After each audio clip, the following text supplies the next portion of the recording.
And your clocks, look at it. It's exactly 8 o'clock in the morning. And now we're into an hour between 8 and 9, brought to you courtesy of Law Insurance Brokers. One call for all insurance.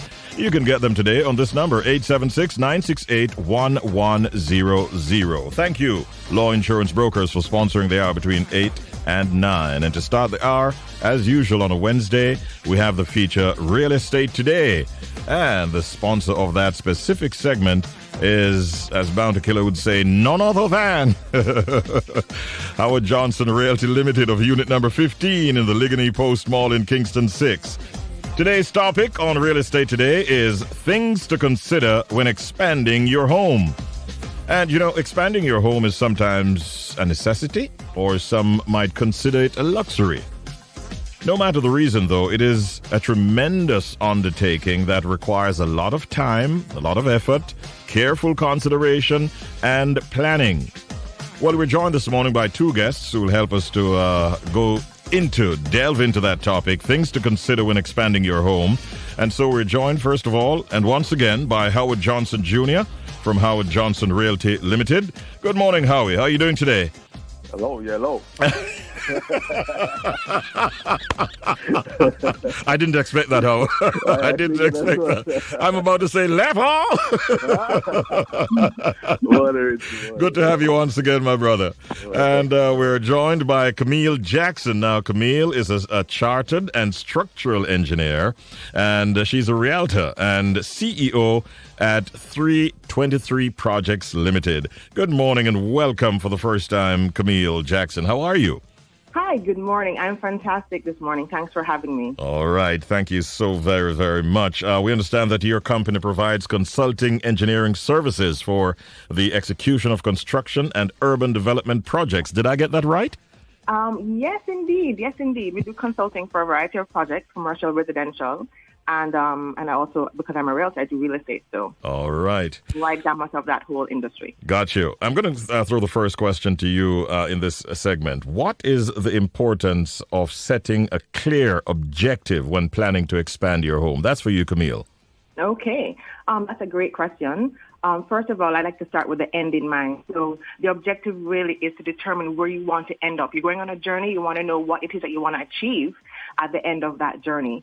What the importance really is, it helps you to plan better. You mentioned planning before. Mm-hmm. Very important, very key. And it also helps you to minimize the unforeseen circumstances that can arise, especially in an expansion project. You will encounter unforeseen things. Mm-hmm. So once you're able to have your objective, you're able to minimize those and to plan better. So do you suggest that persons who are thinking of doing this kind of work, they consult with whether a contractor or some kind of professional before they start? Absolutely. That is very important. You do want to know, not every expansion project is going to be the same. So you do want to have somebody assess your particular situation so that they can tell you the best way to go forward. A contractor is definitely the way to go. That's a person who would actually execute the work. But if you get an architect or an engineer on board, they can actually have that, make sure that your objective is achieved in the planning process. And that also makes the execution process go much, much smoother. Howard, here's one for you. If I'm planning to expand my home, which specific room addition would you say would be best for increasing the value of my home?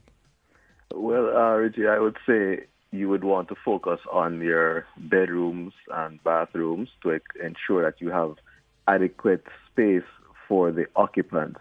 So you don't want to be in a 3 or 4 bedroom and a 1 bathroom home when you have a family of 5 or 6. So you want to know that when you're expanding, it's going to be practical. So you would probably want to have either enough bathrooms to match either a bathroom per unit or per room, or possibly shared amongst the units adequately. Mm-hmm. But you also could focus on your kitchen. That's one big area that a lot of persons look out for, especially females. Yes, they're very attracted to, right? Mm-hmm. They're very attracted to large kitchens and efficient kitchens. So when you're expanding, you want to ensure that you look for practical rooms for that expansion. Okay. Camille, is a standalone structure better than adding to an existing structure? As I said, everything is really independent. I don't like the term better. It really does depend on the existing circumstances. So while you assess it, you would determine if the connections that would need to be made should be connected directly to the existing structure, which will add stress to the existing structure. So really and truly, it is about assessing the structure for what is best for that situation. A standalone structure has its pros and its cons. Connecting to the existing building also has its pros and cons, so assessing it is most important.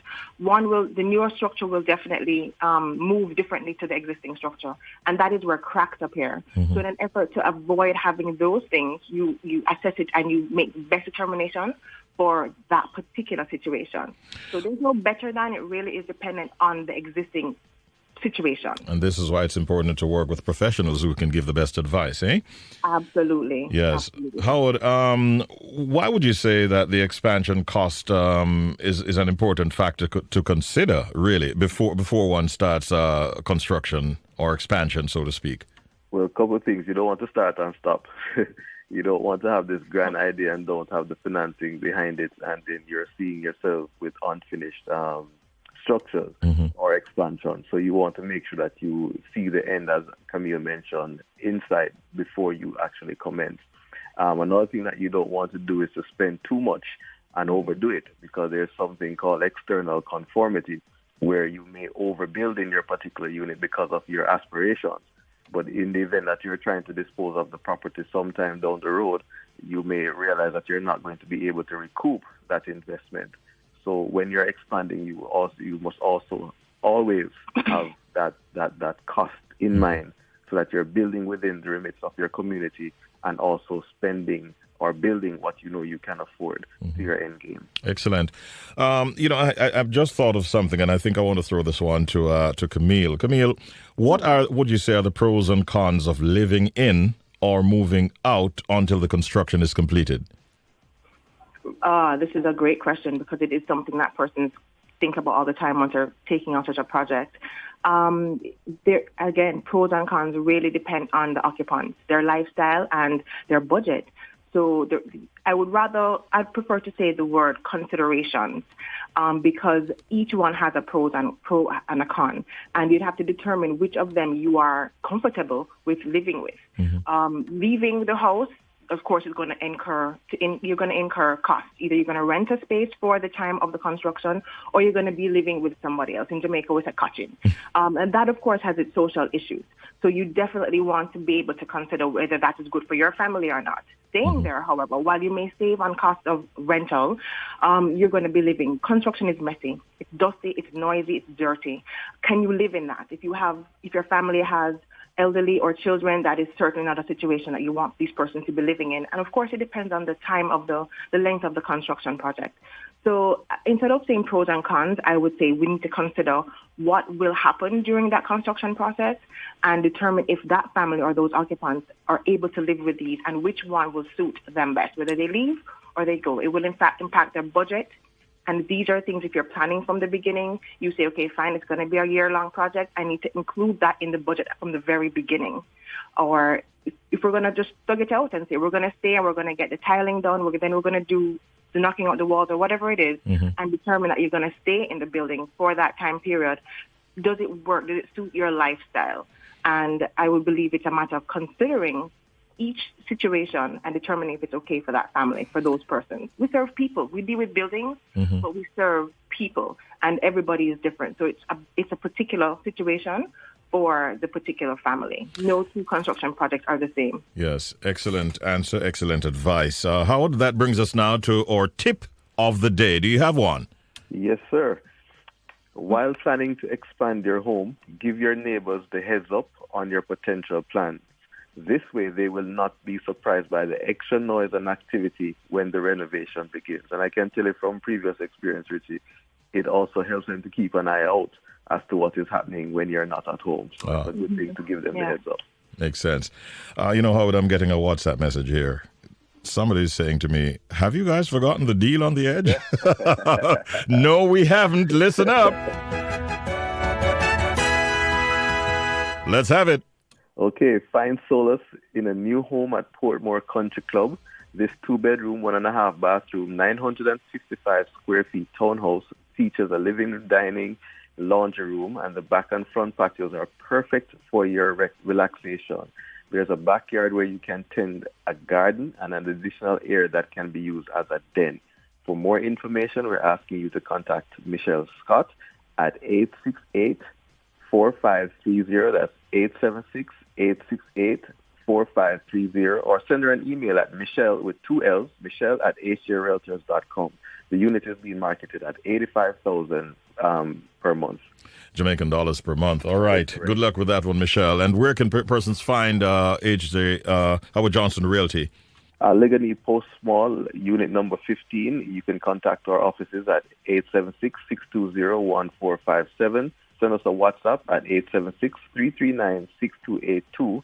But moreover, you can visit our website at hjrealtors.com. Social media or handle at HJ Realtors. Camille, are you based in Kingston?